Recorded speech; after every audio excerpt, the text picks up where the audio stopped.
Hello students. आज मैंने बहुत दिन से सोचा था एक सीरीज़ एक आपको आपके लिए एक वीडियो बनाऊं, क्योंकि अक्सर ये जो बच्चे प्रिपरेशन कर रहे होते हैं वो कई कई बार फ्रस्ट्रेटेड होते हैं। कई बार उनकी प्रिपरेशन ढंग से नहीं चलती और ये सारे इवैल्यूएशन वो अपने टेस्ट के थ्रू देखते हैं और मन ही मन उन्हें लगने लगता है कि शायद उनका सिलेक्शन नहीं होगा। या कई बच्चे बेसिक स्टेज में होते हैं, प्राइमरी स्टेज में होते हैं अपने सिलेक्शन के लिए, उन्हें पूरी तरह से गाइडलाइंस नहीं मिल पाती, गाइडेंस की कमी होती है, कुछ के अंदर मोटिवेशन की कमी होती है। तो मैंने सोचा आज मैं आपसे बात करता हूँ कि क्या क्या रीजन्स हो सकते हैं, क्या क्या कमियाँ हो सकती हैं, कैसे इम्प्रूव करें, क्या हम सिलेक्शन ले सकते हैं। तो सबसे पहले अच्छा मैं आपको बता दूं कि मेरा ये लेक्चर जो अभी कुछ टाइम के लिए है, अभी जो मैं आपको बोल रहा हूँ, ये एक्सक्लूसिव फॉर जेई और नीट के लिए मैं बोल रहा हूँ। तो आप सबको अपने आप से एक बात पूछनी होगी कि ये जो सिलेक्शन है नीट या जेई में, यानी डॉक्टर बनना है, आपको आईआईटी में जाना है, ये आपकी लाइफ में आपके लिए कितना इंपॉर्टेंट है। ये क्वेश्चन आप अपने आप से पूछिए, अभी पूछते रहिए, मैं जो बोलूँगा आप अपने आप से पूछते रहिए और आंसर आपको मिलता रहेगा। माइंड बड़ा क्विक होता है। फिर आप पूछिए कि क्या आप ये जो अपनी जो सिलेक्शन है उस टारगेट को पाने के लिए, आपका जो सपना है उसको पाने के लिए आप सीरियस हैं। मान लीजिए आपने आपके लिए इंपॉर्टेंट है, तो क्या आप सीरियस हैं उसके लिए। ये भी क्वेश्चन है आपके लिए, इसका भी आंसर डिफरेंट डिफरेंट आ रहा होगा हर बच्चों पे। फिर अगर आप सीरियस हैं तो आपने क्या पूरी ताकत से तैयारी जो होनी चाहिए वो कर रहे हैं, डायरेक्शन सही है। कई बार हम सीरियस होते हैं बट हमें इनपुट नहीं मिल पाता उतना अच्छा। क्या आप पूरी जी जान से लगे हुए हैं। कुछ बच्चों का आंसर होगा बिल्कुल हम लगे हुए हैं और हमारी तैयारी बिल्कुल ट्रैक पे है। कुछ बच्चों का होगा हमने तो जी जान लगा दी है बट कुछ कमी है। हो सकता है किसी सब्जेक्ट की कमी हो सकता है किसी टेस्टिंग की कमी हो सकता है डाउट्स आते हों जो आप क्लियर नहीं कर पाते हो। और कुछ बच्चों का आंसर ऐसा होगा कि नहीं, हम तो सीरियस ही नहीं है, हमारे पास जितने रिसोर्सेस हैं उसी को हम यूज़ नहीं कर पा रहे हैं। मैं ऑलमोस्ट रोज़ 5-10 बच्चों से तो बात करता ही रहता हूँ, कुछ पेरेंट्स से बात करता रहता हूँ। तो सभी के अपने अपने एक्सक्यूजेस कि हमने ये कर लिया। कुछ स्कूल गोइंग बच्चे हैं, वो ऑनलाइन पढ़ाई कर रहे हैं, तो वहाँ पे इतने देर फेडअप हो गए तो वो कैसे पढ़ें। कुछ बच्चों का अपना एक्सक्यूज़ है कि अभी तो डीमोटिवेटेड फील कर रहे हैं, अभी कोरोना पीरियड चल रहा है तो हम ये प्रॉब्लम आ रही है हमें। तो ये सारे सभी बच्चों के रीज़न होते हैं। बट मेरा पर्सनल बिलीव है कि जो जो लाइफ में सक्सेसफुल नहीं होता ना, नॉट ओनली फॉर जेई और नीट, एक जनरल बात करिए, जो कोई सक्सेसफुल नहीं होता उसके पास 50 एक्सक्यूजेस होते हैं, बहुत सारे एक्सक्यूजेस। ये प्रॉब्लम थी, वो प्रॉब्लम थी, फाइनेंशियल कंडीशन सही नहीं थी, और हमारे यहाँ टीचर अच्छे नहीं मिले, माहौल घर पे नहीं था पढ़ाई करने का। और जो सक्सेसफुल होता है उसके लिए सिर्फ एक ही रीज़न होता है कि उसे सक्सेसफुल होना है, उसे अपना टारगेट अचीव करना है। तो जो एक्सक्यूजेस हैं आपके, उसको अपॉर्चुनिटी में आपको ही तो बदलना है। कोई भी आपके एक्सक्यूजेस को आके दूर नहीं कर सकता। तो अब आपके पास सिर्फ दो ही रास्ते हैं कि आपके पास जो हर्डल्स हैं, जो प्रॉब्लम्स हैं, उनके साथ कंप्रोमाइज़ करो और अपनी लाइफ में कंप्रोमाइज़ एक कोई स्टेज पे आओ और एक ऑर्डिनरी सा और बिलो ऑर्डिनरी सा करियर आप चुन लो। दूसरा, आप उससे लड़ो। आप अगर लड़ोगे, आप ओवरकम करोगे, तो कई लोगों के लिए एक तो रोल मॉडल होगे। यानी आप जो इस दुनिया में आए हैं, बेसिकली आप उसमें कई लोगों का भला कर रहे हो इनडायरेक्टली। आप मेहनत अपने लिए कर रहे हो बट भला कई और लोगों के लिए हो रहा है। कई और लोग आपको देख के मोटिवेट होते हैं। फॉर एग्जाम्पल, मान लो घर में एक बच्चा है, वो बहुत अच्छी तैयारी कर रहा है, उसके मार्क्स अच्छे आते हैं, वो कंपटीशन में निकल जाता है अच्छे से, तो नेचुरली आने वाली जो जनरेशन है, उसकी उसके छोटे भाई बहन, उसके रिलेटिव्स उसको रोल मॉडल मानेंगे, उन्हें उनसे पूछेंगे, राय लेंगे, and I am very sure कई बच्चे उससे इन्फ्लुएंस होंगे और कई और जगहों पे वो सक्सेस मिलेगा लोगों को। तो अगर आप अच्छा करते हो, सक्सेसफुल होते हो, तो केवल अपना भला नहीं करते हो, पैरेलली कई और चीज़ों का, कई और लोगों का भला कर देते हो। एक बच्चा अगर बहुत आगे निकल गया तो उसकी आने वाली जनरेशन अच्छी हो जाती है। मतलब एक मल्टीप्लाई फैक्टर होता है इसमें। एक तो कॉन्फिडेंस आता है, लाइफ अच्छी जीते हो, ये सब तो होता ही होता है। साथ ही साथ आप कई ऐसे लोगों के रोल मॉडल बनते हो, आप एक तरह से रियल हीरो बनने लगते हो, जो लाइफ में बहुत इंपॉर्टेंट होती है।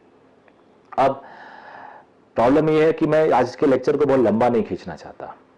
अगर आपने टारगेट कर लिया है, आपने सोचा है कि आपको ये बनना है, वो बनना है, व्हाटएवर, तो उसके कुछ तरीके होते हैं अच्छी प्रिपरेशन के। और वो ये तरीका होता है कि पहले अपने टारगेट को आइडेंटिफाई करो, हर चीज़ों से तौल लो, मिलो कि ये टारगेट जेन्युइन है मेरे लिए, नहीं फिजिबल है या नहीं। अब कोई टारगेट बच्चा कर लेता है मुझे यूएस का प्रेसिडेंट बनना है, तो इट इज नॉट पॉसिबल। हाँ, माइक्रोसॉफ्ट का हेड बनना वो पॉसिबल है, बट यूएस का प्रेसिडेंट बनना पॉसिबल नहीं है। तो अब आपने मान लो 12th में साइंस ले ली, अब आपको कॉमर्स में जाना है दोबारा से, आपने बीएससी कर ली बायोलॉजी में और आपको आईआईटी में जाना है, तो एक फिजिबिलिटी भी होनी चाहिए। तो टारगेट की फिजिबिलिटी आप चेक करो, टारगेट को फिर थोड़ा स्टडी करो, उस पर रिसर्च करो। रिसर्च में क्या होता है कि इसका सिलेबस क्या है, इसमें सिलेक्शन का कट ऑफ क्या जाता है, कुछ टॉपर से बात करो, पढ़ने का तरीका क्या होता है, गुरु ढूंढो, टीचर जब ढूंढो तो बिलीव करो, रिसर्च करने में टाइम लो, but once you suppose you have decided, then you must believe in your teacher. आज के टाइम में ये भी एक बड़ा फैक्टर है, आपके पास इनफाइनाइट इंफॉर्मेशन से, इनफाइनाइट इंफॉर्मेशन, आप इंफॉर्मेशन पे फ्लोट करते रहते हो, कभी भी फिक्स होकर एक जगह पे नहीं रुक पाते। वो एक बड़ा प्रॉब्लम है आपके फेलियर का। तो अगर ये सारी चीजें आइडेंटिफाई हो गई तो आप अपनी पूरी ताकत लगा दो, पूरी ताकत लगाओगे और टेस्ट देते रहोगे। कोई भी कॉम्पिटिटिव एग्जाम है उसके लिए टेस्टिंग बहुत इंपॉर्टेंट है। टेस्टिंग डजंट मीन कि आप पेपर लेके एक पेपर फ्रेम करके सॉल्व करो, बिल्कुल नहीं है।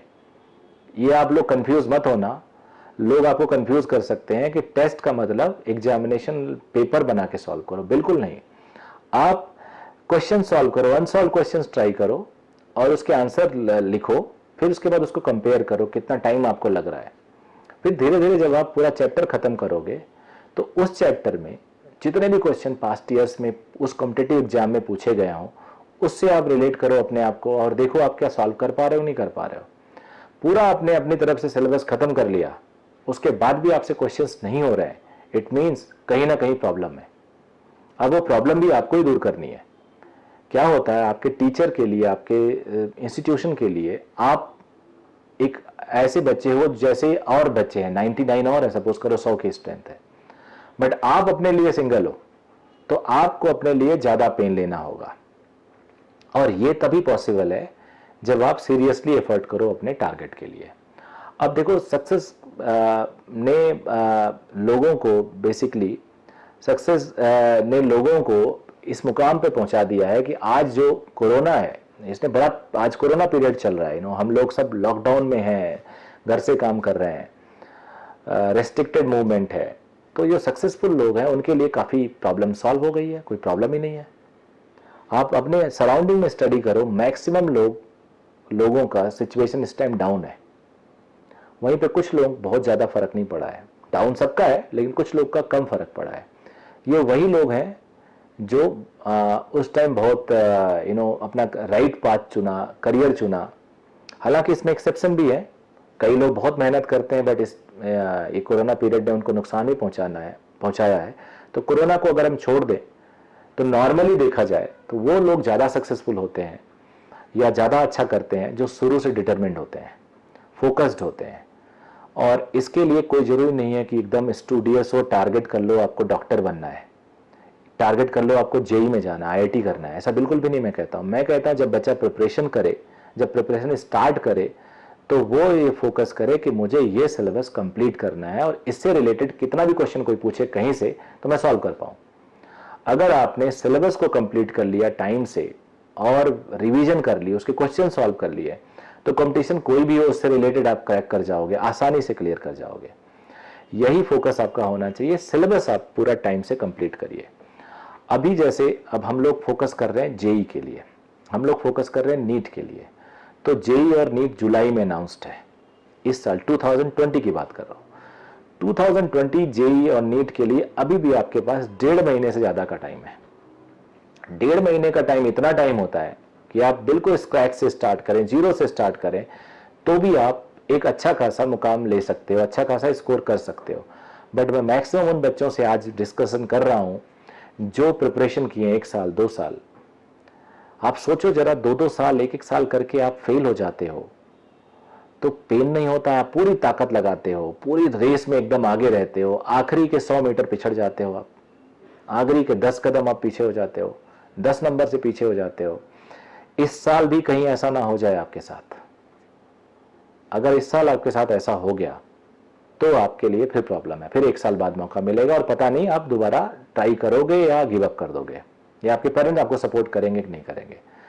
तो ये जो टाइम है आपका नेक्स्ट 40-45 डेज, एक एक दिन ऐसे मान के चलो अगले दिन मेरा एग्जाम है, आज जो पढ़ो उस सिलेबस का सोच लो, अगले दिन आपका फाइनल पेपर है। और अगर आप सक्सेस होते हो तो समझ लो आपके बाद मुझे सबसे ज़्यादा खुशी होगी, आपके पेरेंट्स के बाद मुझे सबसे ज़्यादा खुशी होगी। हमने अभी अविरल क्लासेस ने, मैं पर्सनली सारे बच्चों को फ्री में फिजिक्स लेक्चर्स दे रहा हूँ अपने यूट्यूब चैनल पे। पूरी ताकत लगा रहे हैं हम लोग। इस टाइम आपको पता है इंस्टीट्यूट की सिचुएशन डाउन है, हम लोग क्लासेस नहीं कर पा रहे हैं, हम लोग एडमिशन नहीं कर पा रहे हैं। इस टाइम हम बहुत बिजी होते थे, हमारे पास बहुत सारे एडमिशन्स होते थे। तो हमारे लिए एक ऐसा पीरियड है कि हम अपने नॉलेज को कैसे शेयर करें, और ये तभी ज़्यादा से ज़्यादा पॉसिबल है जब हम इसको फ्री करेंगे। तो हमने सोचा अपने बच्चों को हम फ्री नॉलेज शेयर करें। आप हमारे वीडियोस देखिए। फिजिक्स सबसे टफ सब्जेक्ट माना जाता है मेडिकल के लिए, एंड मैथ्स और केमिस्ट्री फिजिक्स इंजीनियरिंग के लिए टफ माना जाता है। So I have tried my best कि मैं एकदम ईजी कर दूं लेवल को, कोशिश किया है मैंने, थ्योरी पार्ट पूरा कवर कर रहा हूं। अगर टाइम मिला तो मैं न्यूमेरिकल पे भी जाऊंगा। मैंने ऑलमोस्ट 40-50% सिलेबस कवर कर लिया है। रिमेनिंग हर दिन मैं 2 घंटे 1.5 घंटे का लेक्चर रेडी कर रहा हूं आप लोगों के लिए। उम्मीद कर रहा हूं कि आप अपने टारगेट को बहुत सीरियसली लेंगे, आखिरी के 100 मीटर में आप डगमगाएंगे नहीं, आप अपने जो स्टडी का प्लान है उसको और बेटर करेंगे, एक एक दिन को आप यूटिलाइज करेंगे, अपने अंदर कोई नेगेटिविटी नहीं लाएंगे, और ये डिटरमिन करेंगे इसी साल सिलेक्शन लेना है। आप लिमिटेड मत हो जाओ। मेडिकल वाले बच्चे लिमिटेड हो जाते हैं कि यार मेरा 550 नंबर आ रहा है, मेरा 600 आ रहा है। No, your limit is 720 marks. Engineering वाले बच्चे सोचते हैं 150 नंबर आ जा रहा है, इतने में सिलेक्शन हो जाएगा, 200 पहुंच पा रहे हैं। इस साल 300 नंबर का आपका जेई है। So your limit is 300 marks. आपने देखा है पास्ट में एक बच्चे ने 360 और 360 स्कोर किया था। तो अगर कोई कर सकता है तो आप भी कर सकते हैं। तो मैं चाहता हूं कि आप मेरे वीडियो से बेनिफिट उठाइए जितना उठा सकते हैं। हमें कमेंट करिए, शेयर करिए, हमें बताइए। आप जो अविरल के स्टूडेंट्स हैं वो हमें एक प्रॉब्लम अपना शेयर कर सकते हैं। हमने एक व्हाट्सएप नंबर जारी किया है। ज़्यादा प्रॉब्लम आएगा तो हम वीडियो सोल्यूशन आपको करके देंगे, नहीं तो हम सॉल्व करके आपको वापस करेंगे। So these are the effort from my side. हम इससे ज़्यादा जो कर सकते हैं वो कर रहे हैं। हमने देखो हमारे बच्चों का सिलेबस तो फेब में ख़त्म हो गया, मार्च तक हम मार्च अप्रैल में हम टेस्ट सीरीज दे के एंड अप कर देते हैं। अभी भी हम उनको वीडियोस दे रहे हैं जो जो बेनिफिट लेना चाह रहे हैं। जो हम नए बच्चों को वीडियोस दे रहे हैं, क्रैश कोर्स के अपने वीडियोस दे रहे हैं, वही हम अपने पुराने बच्चों को भी दे रहे हैं। तो मैं चाहूँगा कि आप लोग पूरी मेहनत के साथ एफर्ट डालो, और कोशिश करोगे तो इसी साल सिलेक्शन होगा। यही मान के चलो कि इस साल नहीं तो कभी नहीं। So all the very best. Thank you watch करने के लिए। आप लोग अपना मोमेंटम बनाए रखिए। Thank you very much.